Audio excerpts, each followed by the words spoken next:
Welcome back. You're watching KTN Business Today with me, Abi Agina.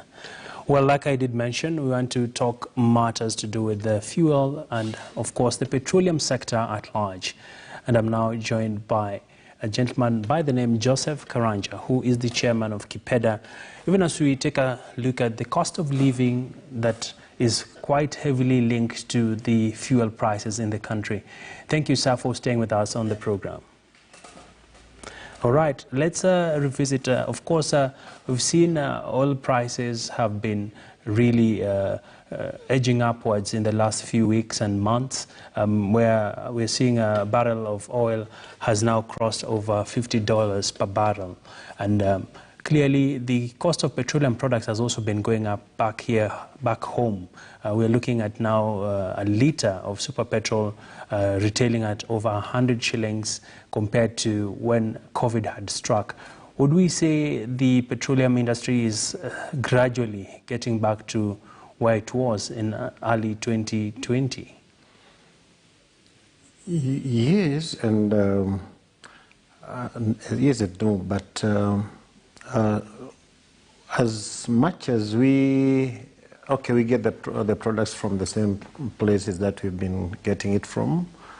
The prices worldwide, they have a way, the way they move up and down. Mm-hmm. And well, when it reaches here, again, we have to put in some factors and apply some formulas, which all along affects the prices of the product at the consumer point. Mm-hmm.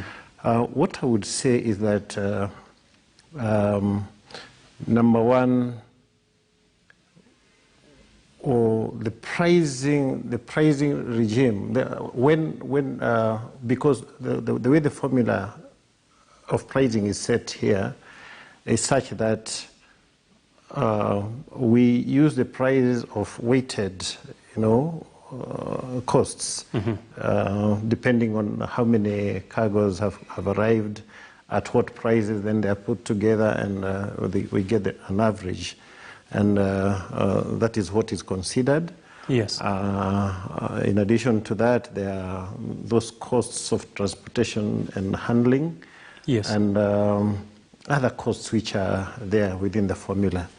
I think, apart from now, the taxes which have a big chunk in the prices of fuel, there are also some costs which I think, yes, should not be included in the pricing formula, because as much as we are all in it, but again,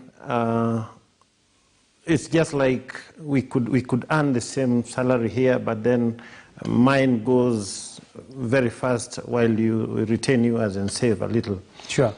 Such that what we have observed over time is that there are some losses which are allowed into the pricing formulas, and this is basically because of the people who are handling it and the system, the way the system is set. Mm-hmm. If this would be eliminated, or we put people who are efficient and they are keen to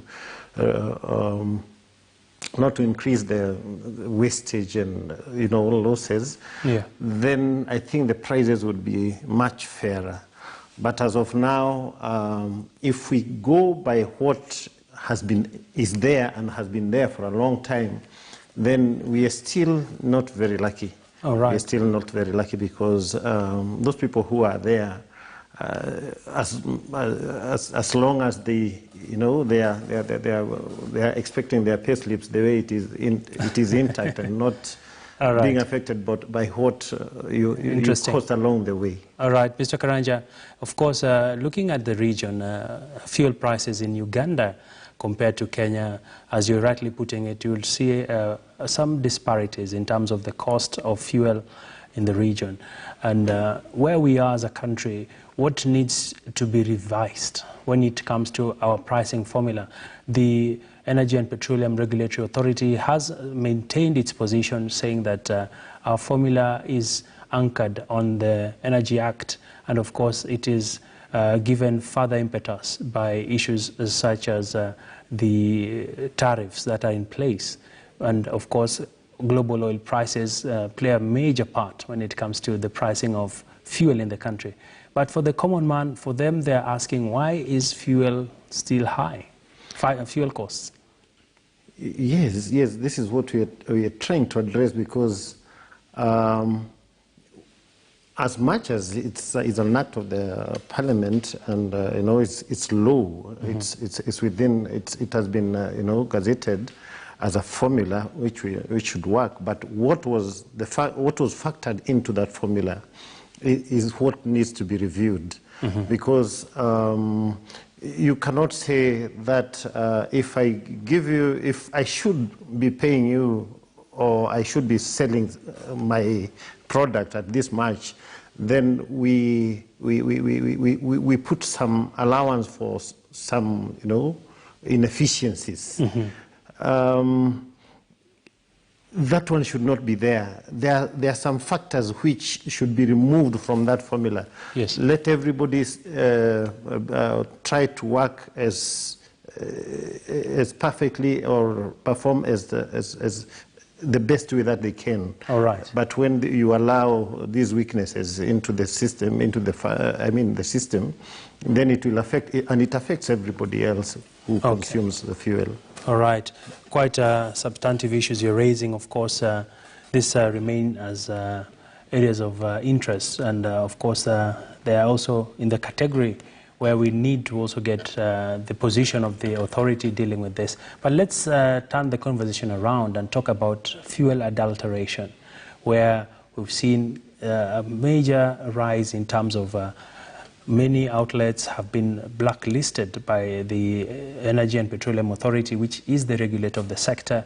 How do we handle this issue of fuel adulteration, where people buy kerosene, mix it with the super petrol to actually make a margin out of this at the expense of the consumer? Okay, now this one is a bit tricky, but I'll talk about it. Feel free. As we wrap up. You see, I was just watching the tea farmers complain there about what is happening in their area of income, and the same thing happens in many other sectors. Now, when the people at the ground, now the investors who have built their petrol stations and they have equipped it and then stocked, when you don't allow them to reach, to get the pure thing, and then you allow some people there in between, these are the people who manipulate the products, they manipulate the system, and they make their money from there, and they are free, because they are not, at the end of the day, if somebody adulterates product along the way, and he's not the one who is going to remain with it or use it, he's just a conduit somewhere, then it happens that he doesn't really care much, he doesn't take the responsibility. And what happens at the end, nobody will construct a station and put products unless he's pushed so much by some factors which are there, and it happens, then very few would want to adulterate. But what is delivered to them by the people who may appear here, in between here, then they might be receiving adulterated products. This is because the system has allowed, some people who don't want to work, who don't want to invest, they just want to come and, take advantage. Are the enforcement measures bearing any fruit? Because ideally, if an oil marketer is found to be selling adulterated fuel, the law is very clear that they are fined and their license can be revoked.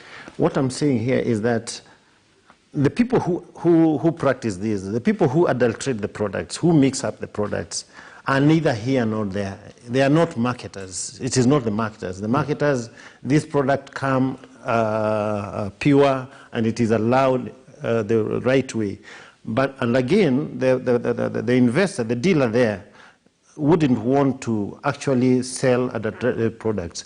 But in between here, there is a gap. There is a space where people just from wherever they come and try to link up, and these are the people who we may say do the adulteration. So it is not the marketer, it is not the dealer. All right. But there are people there, and the system knows it. The system knows it, and it has allowed it. All right. Thank you, sir, for your insights into this very important matter. And we definitely shall be keeping an eye on developments in the petroleum sector in the coming weeks and days. Well, let me take you back to an event that is happening in actually affordable housing launch of the 1,370 housing units